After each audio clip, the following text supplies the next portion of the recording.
Ma, Hoy, ka. alog. Aw, ari na ang kuan. Ang banig nga gin-order naton. Aw. Ayan. Oo. So panibagong banig guys sa aming hihigaan.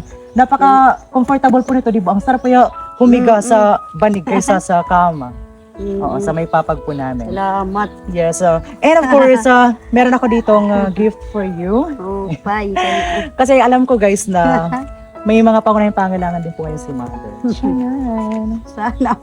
1,000, 2,000, 500 pesos for Thank you. Yan. So ka-perfect po talaga na 'di ba yung mga pinaghirapan po natin, of course, yung mga magulang natin yung makinabang.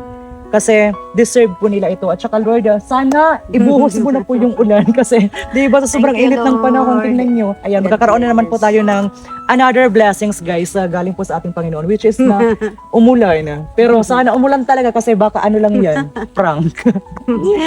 Yes, everyone. Kaya ano masasabi mo sa another blessing? Ako na magdadala nito. Thank you, Lord. Ang grasya nga amo na kakarawat. Yes. God bless. And of course, ayan everyone. So sa mga viewers natin out there, sino po yung nakaranas na makagamit nito bilang kanilang sapin sa kanilang higaan? Especially kapag sa papag guys, di ba? Kasi sa probinsya, ito po talaga yung pinaka number 1 po na ginagamit po namin. Pero sa panahon po natin ngayon, bihira na lang po na mayroong banig guys. Kasi di ba, more on mga ano na tayo ngayon, high-tech. Tapos more on may mga bedsheets na. Kaya ito, kunti na lang din po yung may alam gumawa ng banig. Kaya sa lahat ng mga nakaranas nito guys, super blessed niyo na nakaranas kayo nito kasi super ganda po talaga na higaan ito siya. Malamig po yung banig tapos ayan, ang ganda po talaga ng Mahirap pagkakagawa. manguha ng bariw. Tinatawag ito na bariw. Mahirap manguha nito na kakatinik sa kamay.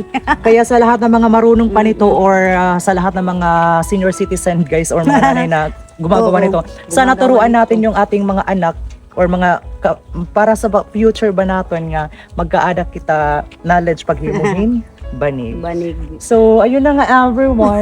Ay, umaambon na. Maambon na talaga. Ramdam na po talaga namin na pumapatak na po yung tubig galing sa kalangitan. Kaya ayun, maraming salamat po palagi sa walang sawang suporta niyo po sa amin. Kaya again, thank you so much everyone for watching and see you again on our next video. Bye-bye.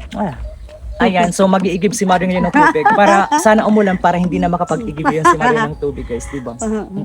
And so I think hanggang dito na lang po muna tayo everyone kasi ito papaulan na tapos tingnan nyo naman ang daming dampo. So ako na po yung mag-iigib tapos si Mother punta na lang sa loob. Thank you so much. Thank you.